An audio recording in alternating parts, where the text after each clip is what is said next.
What's up everyone, welcome back to a brand new video. During the last part, we saw the Buu Saga and now we're going to be heading to the Dragon Ball Super parts of the story. Given all the crazy changes we've seen so far, there's definitely going to be a lot different here, so if you haven't already, be sure to check out the past few parts. Kakarot is about to enter the realm of godhood, and there's going to be a lot of other changes here too besides just that. We'll be exploring more of Battle of Gods, as well as Resurrection F, and even beyond that.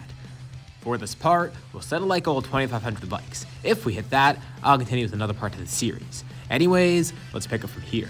Kakarot finally gets Super Saiyan God, and Beerus is ready. He's dreamt of this. He knows that this is his rival. This is definitely a Super Saiyan God. He can just tell, not from the strength alone, not just from the godly ki either, just Kakarot's demeanor in general. This is him. This is what he was looking for. This is his rival. The two commence an epic battle. Of course, Kakarot's not going to hold back, but Beerus is going to hold back.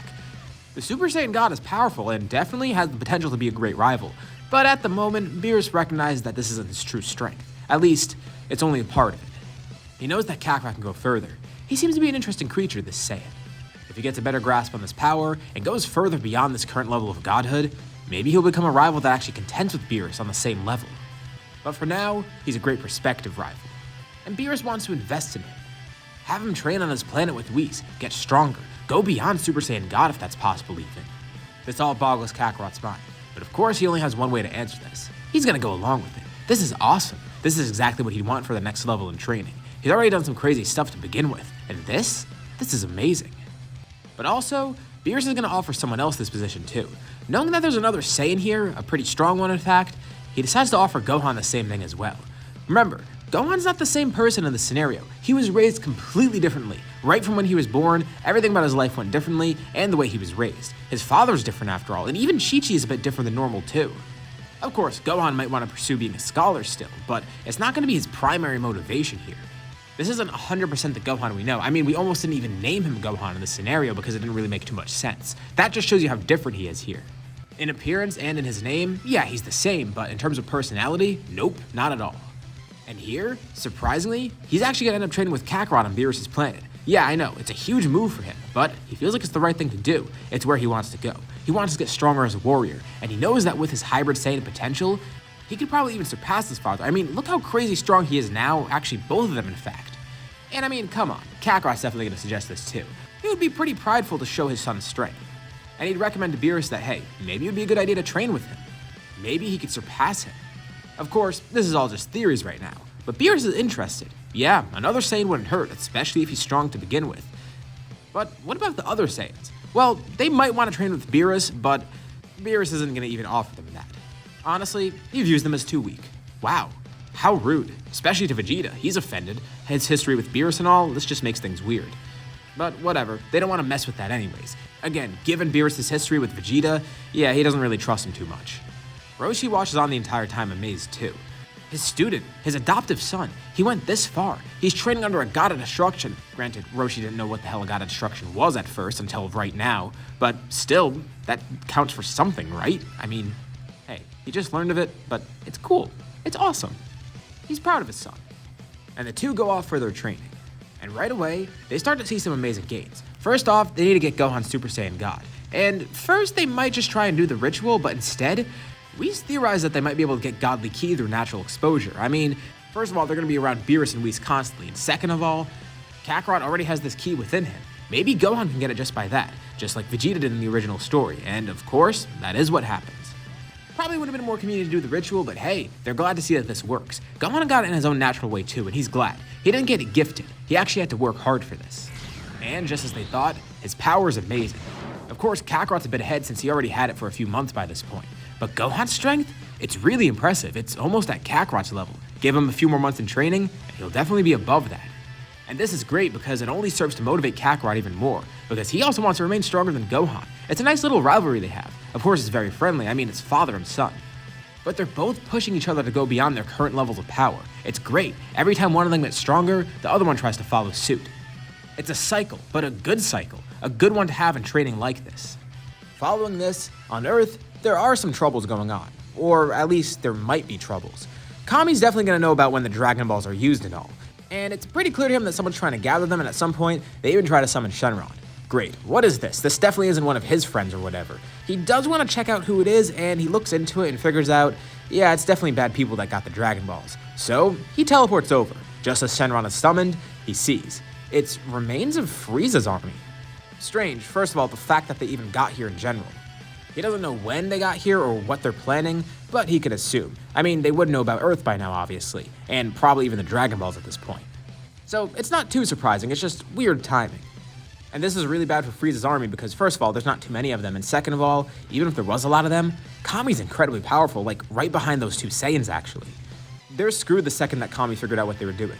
He defeats all their forces, and he tells Shenron to go back to sleep or whatever. And Shenron's actually kind of pissed off by this, but he's not going to talk back to Kame. I mean, I guess they got a weird relationship? I don't know how that would work, actually. It'd probably be a weird conversation now that I think about it, but hey, whatever. Maybe the two do some small talk or something, I don't know. How's the weather? Good, I'm the one who created it, I guess. I don't know. It sounded funnier in my head, okay. Anyways, even though Frieza stopped, there still is going to be a threat here. And it's someone that's familiar, or at least two people that are familiar. And who is this going to be? I mean, what threat is there that we don't know of already? That's the thing. It's someone that we do know of. If you remember back from a few parts ago, the androids, they actually were revived. They might have died, but they came back to life with the wish from the Dragon Balls. And sure, they've been laying low since, but at some point, they're definitely going to want to strike back. Maybe they've gotten a lot stronger by this point, and consider their history here. They don't have a reason to turn good. They probably wouldn't even turn good at all at some point. They're most likely their same old selves. Of course, they're not going to be following Jiro's orders. He's long gone, and they wouldn't care either way. But that desire to kill Goku, that might still be there. Maybe they've just been going about being thieves and all. But again, they did have to lay low, because they don't know the power of the people they're up against. Although it's not like they haven't been enjoying themselves. They've just been having fun terrorizing people. Stealing stuff, probably killing people for fun. You know, usual sibling activities. And right about now, they decide to seek out Goku. But what are they supposed to do here? They don't know where Kakarot is. Oh, and I just realized too, I probably accidentally said Goku a couple times in this story, so apologies, I guess. Granted, I said the name Goku was introduced here, so you know who I'm talking about. But yeah, in case there are any slip-ups that I missed earlier on while editing any of these parts, this is my apology, especially going forward too, because I'm probably going to slip up still. It's weird trying to say Kakarot every time. Also, weird time for a side, but I'd forget later on if I didn't say it now, so sorry, I guess. Not that big of a deal though. What matters now is that they're hunting down Kakarot. But he's not here. Eventually they are led to his house though, and they do encounter two people. Two people that they don't really know too much about. One of them they kind of do, Chi-Chi, his wife. And then there's someone that looks like him. It's his kid, his son, Goten. This shouldn't be too bad. They'll kill these two, and they'll coax Kakarot to come back to them. If they kill them here, that'll be the perfect bait. No matter where he is, he'll definitely sense this. Obviously, Goten and Chi-Chi weren't expecting this, but they're still ready. They are fighters regardless. First of all, Goten transforms. Going into Super Saiyan 2 even, he has that. Even though he's not the strongest of the Saiyans, he definitely still would have this great training with him. Consider who his father is, consider who his brother is, consider how different his mother is here, and consider the fact that he's been trained by Roshi too, and probably even Kame at some point during this time skip. And that's not to say that Chi-Chi isn't powerful either, because she really is. She's never stopped training. Her whole family is dedicated to fighting, and she never stopped it. Of course, as a human, she's naturally disadvantaged to the Saiyans. But as a human, in comparison to other humans, I'd be willing to say that she's the strongest of the humans at this point. It's pretty crazy. The androids definitely have gotten stronger during this time, but they are facing pretty strong foes. But it's still an issue for them because the androids do have infinite stamina, and that's going to be an issue going forward. At least until Kame comes in. Kame would sense this fight going on and decides, yeah, he needs to help. He's not just going to sit by and do nothing. Kakarot's other friends and allies would come here too, sensing this battle going on and wondering why Chi-Chi and Goten are raising their power. Oh crap, it seems the androids attack too preemptively, and even if Kakarot was here, they'd definitely get their asses whooped. And they are strong, but they shouldn't let this power go to waste. Kame contemplates killing them, and the rest of the group does too, I mean, consider who they are. But also, there's arguments against it. Kame looks into their minds, and he could tell. They're still evil, but why were they dormant for so long? He could just kill them, but decides maybe it's best to spare them. Consider their history after all. They didn't do this willingly. He knows their backstory now. They were kidnapped by Jiro, forced into this. And yeah, maybe they have done some bad things, but they know a lot of people who have done bad things. Who's to say the androids can't change? Obviously, this isn't going to make the androids flip right here and now. And the twins are surprised. Why are they letting them go free? Kame gives them a fair warning. If they try one of these stunts again, the next time they won't be spared. Consider this a second chance. Change their ways. He knows they have it within them. And they're weirded out by this guy, but whatever. They don't even acknowledge it and just run back off. weird duo. Next up, we're going to be having the Universe 6 tournament. And as I do in most of my videos, we're going to kind of skim through this. There's not too much important here, although in this part there are definitely a lot of changes. First of all, let's cover the team, because the team's going to be very different. Obviously, Kakarot and Gohan are going to be on the team, being Beerus' star students and all. But there's also 3 other people that they have in mind already. First of all, Kame. He's one of the strongest people on Earth in general, and this is a great place to test his strength. Of course, Kakarot has 2 other great suggestions, Goten and Chi-Chi. So it's basically just the Sun family, or you can't even really call them that now that I think about it. They're not the Sun family. Wow, that's another weird thing I never really considered throughout this scenario. Alright, well, Kakarot's family. It's basically just Kakarot's entire family and Kame. That's the team. And that's exactly why Kakarot chooses them. He knows that they're all strong. He's trained with everyone here so much that he knows that he can count on them. Although, he did honestly want to recruit some of the Saiyans instead because he knew they'd probably be stronger, but he doesn't know where to find them. After Battle of Gods, they just went off on their own. He hasn't really been in contact with them since. I mean, they're on good terms, but he hasn't seen them, and he wonders what they're up to. He'll worry about that later on. For now, they're focused on the tournament. As you could probably guess, yeah, it's gonna go pretty easily. Let's say Goten's the first one up.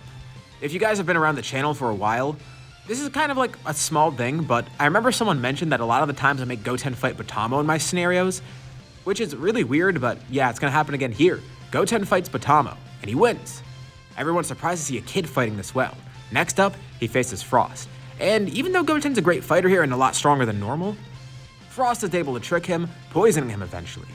Gohan's not sure of what technique he used to do this, or even if it was a technique, but he doesn't even question him. He's up next, and he ends the fight quickly.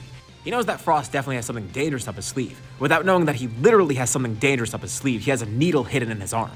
But he thinks it's just some weird technique and he doesn't really want to deal with it. So immediately, he powers up and knocks him out of the ring, so quickly that the people don't even see him power up, wondering what kind of strength that he used. Vegeta's up next, and Gohan probably wouldn't be able to beat him with brute strength, but I'm sure Gohan can come up with a couple insults here. Even regular Gohan can come up with some good insults. And this Gohan's different, he's more of a Saiyan, so he definitely would be able to come up with something, even on accident maybe. Vegeta is defeated. Next up is Kappa. Gohan's interested to see a Saiyan from Universe 6, but he doesn't really have an incentive to train him to go Super Saiyan. Of course, he'd find it interesting that he doesn't know about that. Although, the 2 of them do have a pretty enjoyable fight, and it's pretty respectful. Kappa never goes Super Saiyan though, and Gohan defeats him while being in base the entire time. Finally, it's Gohan versus Hit, and now Gohan actually has to stop playing around. Well, this is a perfect time to show off the fruits of his and Kakarot's training. He briefly showed this off before against Frost, but no one got to see it. Well, first off, he goes into Super Saiyan God. Not really too surprising, but then they see his true strength. With all the training that he and Kakarot have been doing, they've ascended Super Saiyan God, combining it with the power of Super Saiyan, creating Super Saiyan Blue. Gohan only briefly went into this before, just to preserve his stamina. But now against Hit, he needs to go all out, holding nothing back. And the power coming off of him, well, no one can sense it, but at least the people that can sense the godly energy, they can tell it's incredibly strong. It's potent, and Kakarot's proud. Gohan's strength might even be beyond his. Beerus and Whis know it too. Of course, these 3 already know firsthand. They've all trained with or have trained Gohan. They've seen this already, and beyond just his raw strength, they know he's a great fighter. Even with Hit's impressive techniques, Gohan's great tactics and great strength would work together in order to defeat Hit. It wouldn't be an easy battle, but he would end up winning in the end. And thus, Universe 7 wins the tournament, only losing 1 fighter, which was pretty unfair too because they don't even know that Goten was poisoned. The rest of the group's a bit bummed because Kakarot did want to fight obviously, and as for Kame and Chi-Chi, they're not too upset by it, but still, it would have been nice to have a fight. Although they are glad they won because the stakes here were pretty high. But what's going to happen next after this? Well, since Gohan was the only one to really fight here, besides Goten, that's definitely going to affect the next arc. A lot when you think about it. Not just because of what happened here in this timeline, but everything that's different in the future timeline too. Now, I'm not going to give away what I have planned, but you can put 2 and 2 together. Consider the time travelers you saw in this scenario, and then consider the person that Zamasu would most likely have his eye on. All I'll say is, we're not going to be getting Goku Black in the next part. Oh no, it's going to be something different.